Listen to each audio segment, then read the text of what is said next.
What are the things that you need to know before buying Stalker 2 Heart of Chernobyl? What is Stalker? What to expect from Stalker 2? What is the rating? The full open world, the huge map? Which edition should you buy? Is it going to be good for you? And do you really need to play the original games to fully enjoy Stalker 2?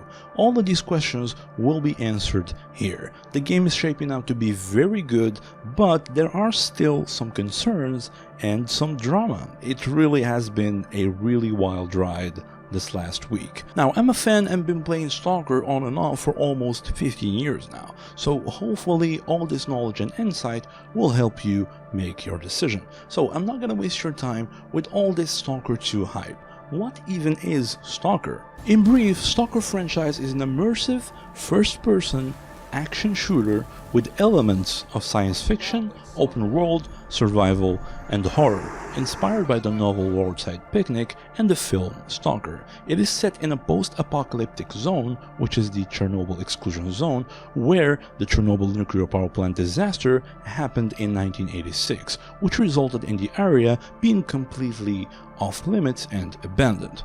In the game's timeline, however, a mysterious second disaster happened in 2006 at the center of the zone, which created the anomalous zone as we know it now. All the anomalies, the mutations, and the artifacts. And after the news leaked to the public about the value of these artifacts, a lot of illegal trespassers went into the zone to collect and sell these artifacts to make lots of money. These trespassers became known as the Stalkers. So this is the general setting for the games. The original trilogy is 3 games. Shadow of Chernobyl, released in 2007, which is the main game, Clear Sky in 2008, which is a prequel explaining what happened before, and Call of Pripyat, released in 2009, which is a sequel explaining what happened after the events of Shadow of Chernobyl.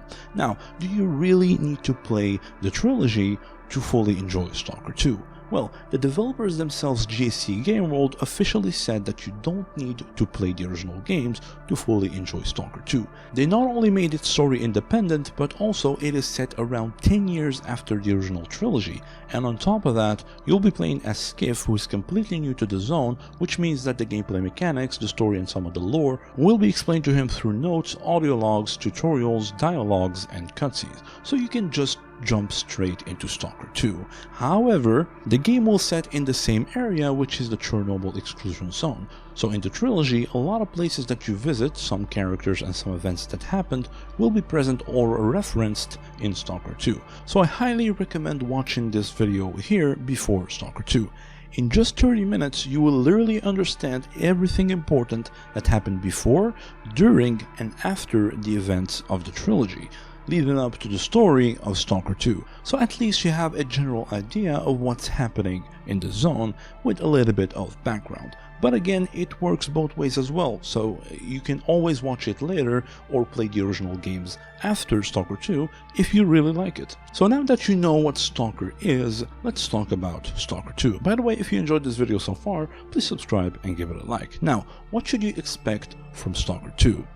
As we said, the story is completely independent, it's set up around 10 years after the trilogy, your character is completely new to the zone, and the setting is the same, which is the Chernobyl exclusion zone. You will start the game with a prologue as an introduction and to get familiar with the game's mechanics. Then you'll be doing your main story quests, and as you go, you will find plenty of interesting side quests with unique stories and hub areas like taking care of mutants, rescuing some stalkers from bandits, or hunting special artifacts. In return, you can get various rewards, including stalkers giving you their stash coordinates where they're stashed their valuable loot.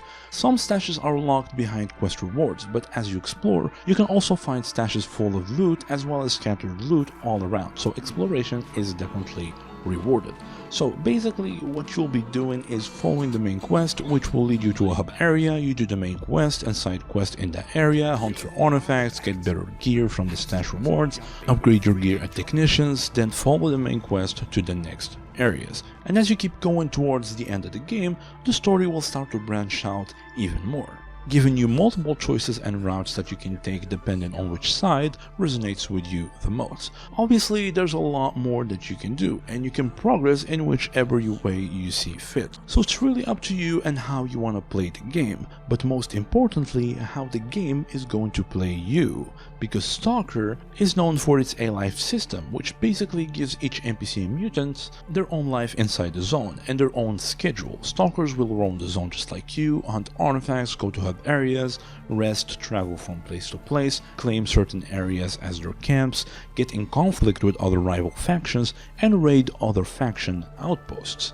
Mutants as well, some will have their own dens, some will claim some territories and fight over mutants for these areas. They will also hunt stalkers and attack camps as well. They will also roam the world, then come back to their home to rest. They are not stupid either, they will try to avoid anomalies if they can, as you can see here, and some of them will try to play around to find the perfect moment to attack you. So as you can see, once you add all these variables into the gameplay, the replayability is very high and the gameplay will become very unpredictable. Now, the layout of the map is going to be almost one-to-one with the real-life zone. It will be fully open world and even the underground locations will be seamless, no transitions or loading screens. Since the map is so huge, you will also encounter guides in different hub areas to lead you safely from place to place, basically fast travel for a fee, of course. Talking about hubs, there are safe zones where you can get your main quests, side quests from different factions to help them in certain events and side with them. In these hubs, you will also find bars where you can relax, buy food, drinks, sell artifacts, participate in arena fights, sleep, take shelter from blowouts, and sell or trade for better guns. Keep in mind, however, that you cannot sell guns that are lower than 40% durability, as well as very damaged suits. So choose wisely what you want to carry when looting, since you can only hold so much. You can also find useful NPCs like technicians who can repair, upgrade or modify your gear with different additions and modules, and doctors who will help patch you up if you are suffering from any injuries. You will also have a convenient personal stash in each hub area that will be linked together like ender chests or Path of Exile stashes. By the way, PoE 2 soon, hey, log in, right? Now, Stalker 2 will include the factions from the original games and it will introduce new factions as well. Speaking of factions, during some side quests you can also side with certain factions to help them, and during the main story quest, these new factions will play an important role in the story of the game. So the main story will have multiple different endings depending on which of those factions you side with. It will also depend on your actions in the game, since there is multiple ways that you can finish certain quests. Game-wise, again, there is going to be multiple endings, and if you focus on the story, it can take you from 30 to 40 hours to finish the game. But if you take your time and do the side quest and do all the content available to you in that playthrough, it can take up to 100 hours to finish one playthrough. And I said playthrough since the game has multiple routes that you can take to finish it. It is impossible to experience all the content in just one playthrough, as some choices have unique quest lines. It is said that the game has around 3 hours of cutscenes, and worth to note that after you finish the prologue, you can pretty much do whatever you want. Everything is open to explore, almost as a sandbox. You can completely ignore main quests and just do side missions, hunt artifacts, or do the quests for certain factions. Finally, some little details. The game will have a free multiplayer update a bit after release. They didn't confirm how it's going to be exactly yet.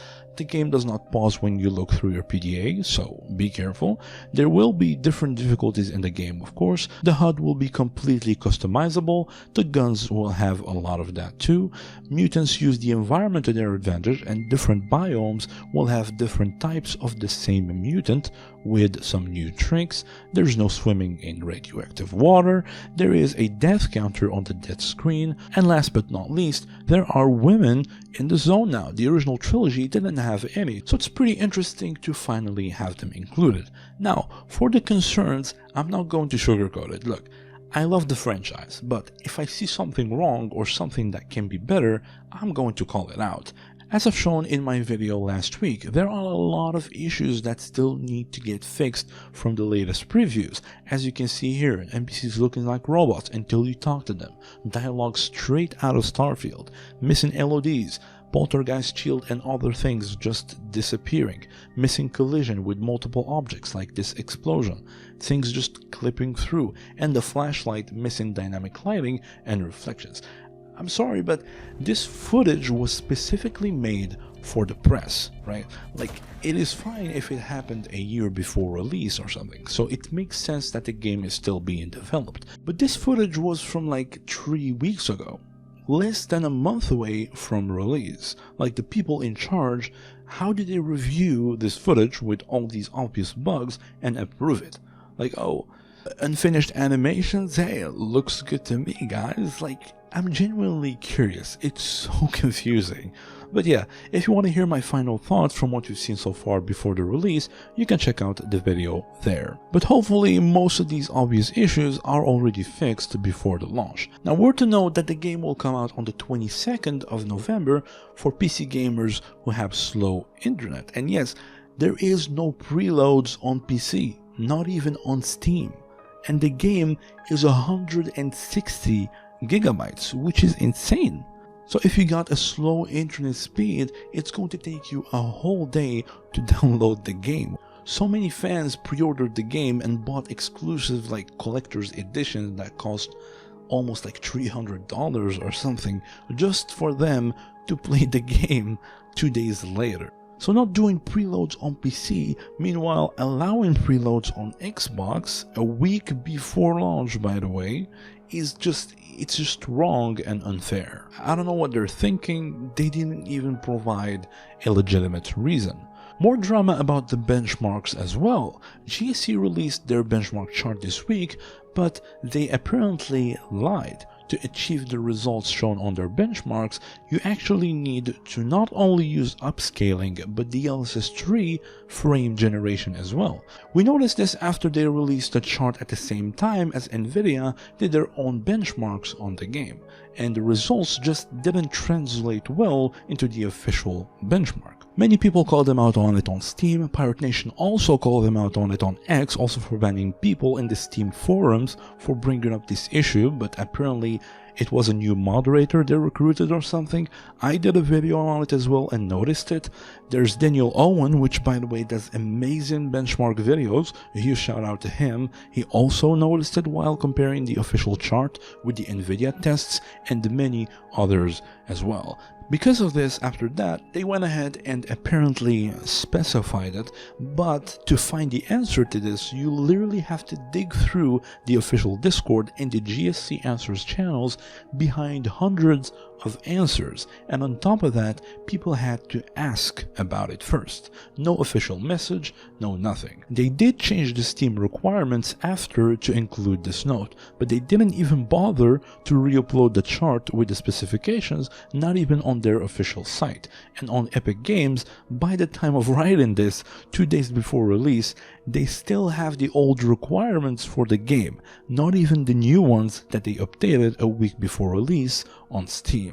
Like, all of this is just very bad, deceiving, shady practices. Like, this is what I meant when I said this past week has been a wild ride. So now that we are on the same page on Stalker 2, is the game good for you? Well, based on what you said earlier, if you like immersive first-person shooters, open-world post-apocalyptic games, in-depth story and narrative, elements of sandbox, horror, sci-fi and survival, then this game is at least going to be a decent experience for you. Now, I will give you multiple examples that are somewhat similar to what Stalker 2 will be like. First, if you played the original games lately, basically Stalker 2 is going to be a modern Call of Pripyat. The loop will be very similar to what the third game provides, especially with the pacing of the main story and the side quests that we talked about earlier. So expect a next-gen Call of Pripyat, but modernized with a lot more content and fully open world. Now, if you haven't played the trilogy but maybe played Metro Exodus, it will be somewhat similar to that, but on top add more anomalies, mutants, and especially artifacts. Also, instead of multiple smaller instances of open world, it's going to be more like a seamless, a huge open world instead. So basically, if you enjoyed Metro Exodus, just get Stalker 2, high chance that you will like it as well. Now, the last game is Cyberpunk, and you might say, what? Cyberpunk? Yes, let me explain. I chose Cyberpunk because a lot of people played it, and it will make sense to most of you. So, imagine Cyberpunk, right? But Night City is like a radioactive wasteland instead. Everyone is wearing gas masks, trying to survive, scavenge, etc. So that is basically the zone. Arasaka is this big corporation secretly trying to harvest and exploit people and the resources in the zone with their secret experiments like with the personality chips, etc. The people with cyberpsychosis are basically the mutants and some of the enemies in the zone. The rare cybernetics and cyberware like Berserk or Sandevistan that you collect as you play the game are the artifacts that you find in the zone, which basically will give you like different statistics when attached to your build. And the Ripper Dogs are your technicians. They will help you upgrade your weapons and modify them, or your armor to have, for example, 3 artifact slots instead of just 1. Also, the factions in the game like the Voodoo Boys, Arasaka, Militech, the Nomad Clans, or the Maelstroms are basically the factions in Stalker 2, like Freedom, Circa and Ward, the IPSF, Duty and Bandits, etc. Other things too, like how open world it is, how side quests have their own storylines with choices and consequences, and how the main story has multiple endings depending on which faction you side with and your actions inside the game. So these are pretty much the similarities with Stalker 2. If you like what you hear so far, then you can probably assume that you will have a good time playing the game. So should you buy Stalker 2? Well, remember there's always refunds, so you can always buy it, play it a little bit. If you don't enjoy it, you can just refund it. And also, if you happen to have a Game Pass, it's going to be available on Game Pass on day 1, so you don't have to pay anything. Basically, you can just play it straight away. Now, which edition should you buy? I'd say if you want just to try the game, just get the standard edition. If you are convinced from what you saw so far and want to give the game a full playthrough, then get the deluxe edition. It's basically the full package. The ultimate edition is basically the same as the deluxe, but it has the season pass for future DLCs and the 2 upcoming expansion DLCs. So if you are seeing yourself playing this game on the long term, then this is a pretty good investment. But again, as I said, this week has been a wild ride, so if you're not in a hurry, I highly recommend that you wait. Even with the ratings that will come out in a few hours, we all know that those ratings are not very accurate, so don't take what game journalists are saying too seriously. Watch some gameplay, watch videos from multiple sources, and make your own opinion on the game, then decide if you want to play it or not. If you enjoyed this video or at least found it helpful, please subscribe and give it a like. As you can see here, I'm just starting out, so it will really help me out. Now, obviously we're going to be playing Stalker 2 when it comes out. I'm gonna be doing like playthrough videos, reviews, tips and tricks, lore, story, etc.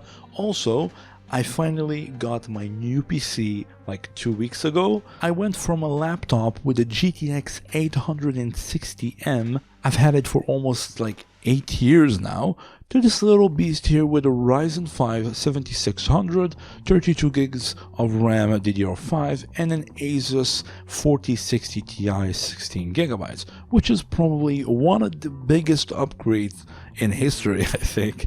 I was going for a 4070, but I got a really good deal on that 4060 Ti, so I couldn't really say no. So anyways, you can check out my channel. All the videos I talked about will be here. Stalker 2 in about 24 hours. So if you are new to the franchise and you want to prepare for it, again, watch this video here. In 30 minutes, you will literally understand everything important that happened in Stalker. So thank you so much for watching this whole thing. Welcome to the zone. And of course, good hunting, Stalkers.